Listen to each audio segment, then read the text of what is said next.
This week we celebrate the 27th Sunday in Ordinary Time.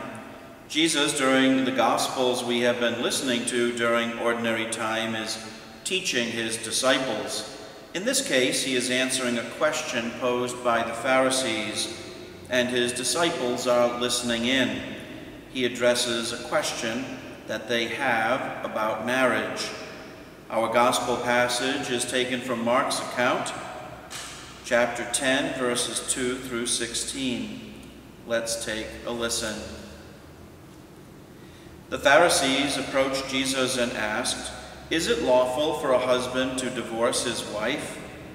They were testing him. He said to them in reply, "What did Moses command you?" They replied, "Moses permitted a husband to write a bill of divorce and dismiss her." But Jesus told them, "Because of the hardness of your hearts, he wrote you this commandment. But from the beginning of creation, God made them male and female. For this reason, a man shall leave his father and mother and be joined to his wife, and the two shall become one flesh. So they are no longer two, but one flesh. Therefore, what God has joined together, no human being must separate." In the house, the disciples again questioned Jesus about this. He said to them, "Whoever divorces his wife and marries another commits adultery against her, and if she divorces her husband and marries another, she commits adultery."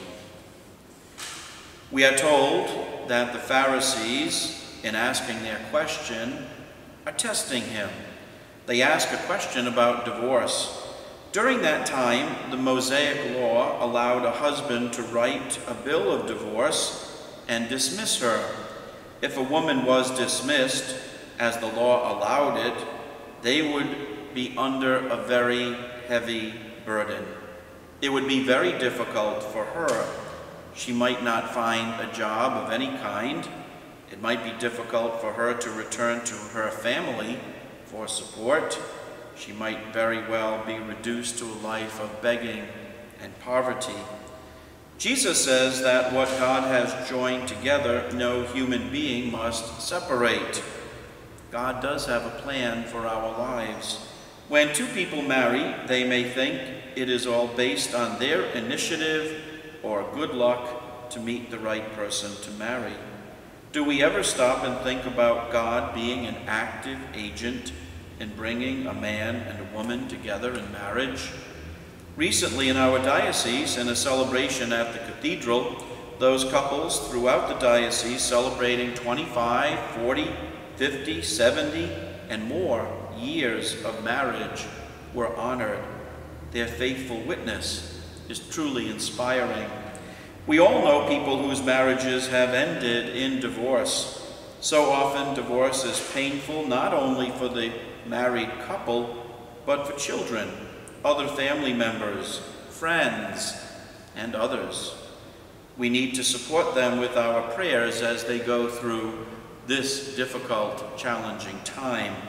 Whether we are married or not, single, religious, priest, widow, widower, divorced, we are called to reflect on what it is that makes a marriage and what it is that destroys a marriage. And we ask the Lord for wisdom. Pray for those who are struggling in their marriages, that they may get the help they need. Marriage and divorce, well, they touch all of our lives. Let the gospel fill your week. See you in church.